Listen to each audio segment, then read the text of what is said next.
The child is calm now. He's sitting at a table, eating crackers, and next to him, close enough to touch, is a white rabbit. He's petting it, slowly, like it's nothing, like it was never anything. 6 weeks ago, this same child hit a frequency of screaming that could peel paint. You showed him a rabbit, and his whole body went rigid, arms thrown back, face twisted into pure animal terror. He wasn't pretending. His nervous system had been hijacked, and every furry thing in his world, rabbits, rats, fur coats, a Santa Claus mask, had been classified as a lethal threat. Now he's petting the rabbit. That's not a miracle. That's a grad student named Mary Cover Jones, a plate of crackers, and one of the most quietly devastating experiments in the history of psychology. Conducted in 1924, mostly ignored for decades, and more relevant to how your brain works than anything you've read in a self-help book this year. But to understand what she fixed, you need to understand what got broken first. And to understand that, you need to meet the man who broke it on purpose.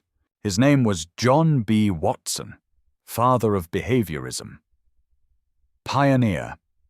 And, by modern ethical standards, someone who would never be allowed within 50 feet of a research lab involving children.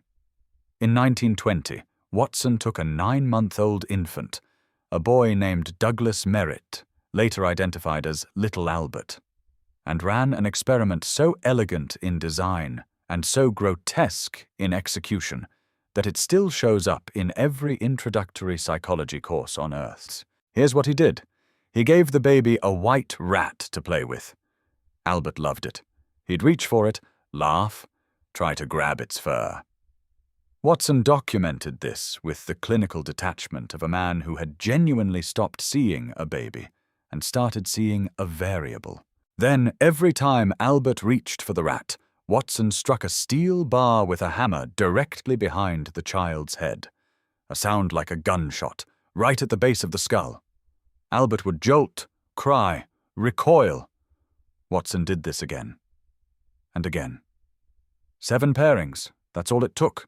7 hammer strikes, and the rat Albert had loved, became something that made his whole body try to escape through the back of a chair. The fear spread. Rabbits, dogs, a fur coat, a Santa Claus mask with white cotton trim. Albert's nervous system had learned a rule. White and fluffy equals the hammer.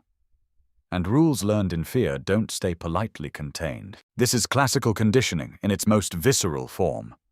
Watson's mentor Pavlov had done it with dogs and bells and drool. Watson did it with a baby and a hammer and genuine, documented terror. Your amygdala, the almond-shaped cluster of neurons buried deep in your temporal lobe, the part of your brain that acts as a threat detection smoke alarm, can wire a fear response from a single pairing if the shock is intense enough. 7 pairings at 9 months old, and the circuitry was set. Watson knew Albert would likely carry that fear. He admitted it. He recommended deconditioning. Then he let Albert go home anyway. That's the part nobody puts on the motivational posters. Watson got the fame. Watson got the textbook chapters. And little Albert got a rat phobia he never asked for, installed by a man who considered himself the architect of a scientific revolution. Albert died at age 6 from an unrelated illness, and the question of what those conditioned fears did to his brief life is one that science cannot answer, and Watson never tried to. Enter Mary Cover Jones. At the time, she was a graduate student, described in historical accounts as Watson's student, which is technically accurate and also the kind of framing that buries the lead.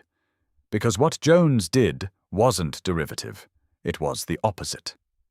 Where Watson had created a phobia and walked away, Jones looked at a terrified child and decided the experiment wasn't finished until the fear was gone. Her subject was a boy named Peter. 2 years old, maybe 3. Peter was afraid of white rabbits with the specific whole-body conviction that only a toddler can achieve, the kind of fear where your legs move before your brain has time to weigh in. He was also afraid of rats, fur coats, cotton, and feathers. The fear had generalized, just like Albert's, spreading its roots into anything that shared a texture with the original threat. Jones called her method reciprocal inhibition. The idea is brutally simple and neurologically precise. You cannot feel fear and genuine physical comfort at the same time. Not fully.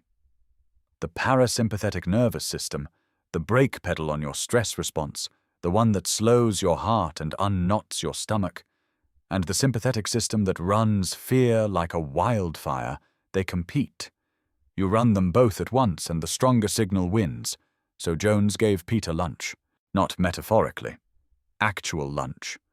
Crackers, food he loved, in a room where he was comfortable. And while Peter ate, while his vagus nerve was busy doing the quiet work of digestion and pleasure, Jones introduced the rabbit. Not next to him, not close. Across the room, 4.5 meters away, barely visible. Far enough that Peter's threat detection alarm could register it without triggering a full evacuation. Then, over 66 days, she moved it closer. One session at a time, always with the food, always just close enough to be noticed, never close enough to detonate the fear.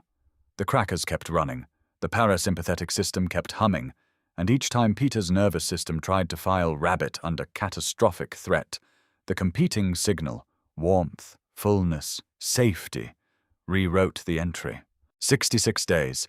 That's how long it takes to dismantle a fear that was generalized across an entire sensory category, using nothing but proximity and lunch. By the end, Peter was holding the rabbit. Petting it.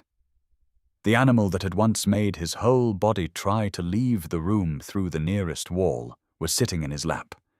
And Peter's cortisol levels, his heart rate, his breathing, all of it said, safe. A month later, Jones checked. The fear was still gone. Here's what that means for you, because this isn't a history lesson. It's a blueprint. Your brain is not a fixed document. It is a document that gets edited constantly, by experience, by repetition, by what you pair with what. The amygdala that learned to flinch at a sound, a face, a smell, a specific quality of afternoon light, it learned that, which means it can unlearn it, not through willpower, not through telling yourself the fear is irrational while your hands shake and your throat closes. Willpower doesn't talk to the amygdala. The amygdala speaks in sensation, not argument. Jones understood this a century before the neuroscience caught up to explain why it worked. The prefrontal cortex, the strip of tissue behind your forehead that handles reasoning and impulse control, can't simply order the amygdala to stand down. What it can do is create the conditions where a competing experience drowns out the fear signal long enough for new associations to form. Comfort, safety, warmth, the feel of crackers in your hand. These aren't distractions, they're the active ingredients. Modern exposure therapy, which now shows success rates between 80 and 90% for specific phobias in clinical settings, is built on exactly this architecture. Jones invented it with one child, no control group, no funding, and a rabbit. The entire apparatus of contemporary cognitive behavioral therapy for phobias is a refinement of what she figured out while Watson was busy taking credit for the damage. If you have something in your life that makes your chest go tight before your brain has time to catch up, a specific fear that fires faster than thought, the mechanism Jones discovered is still the only one that actually works at the level where the fear lives. You don't argue your way out of the amygdala. You walk toward the thing, slowly, with something warm in your hands, until the warmth wins. Start at the distance where you can breathe, not where the fear disappears, just where it quiets enough that you can stay in the room. Hold that position. Let your nervous system update its files. Then, next time, take one step closer. Watson created a phobia in a child and called it science. Jones erased one and called it therapy. History remembered Watson for decades, and Jones as a footnote. The footnote was right. Fear is a filing error your nervous system made under pressure, and the only person who ever proved it could be unfiled was a grad student with crackers, a rabbit, and the audacity to finish the experiment Watson was too cowardly to complete.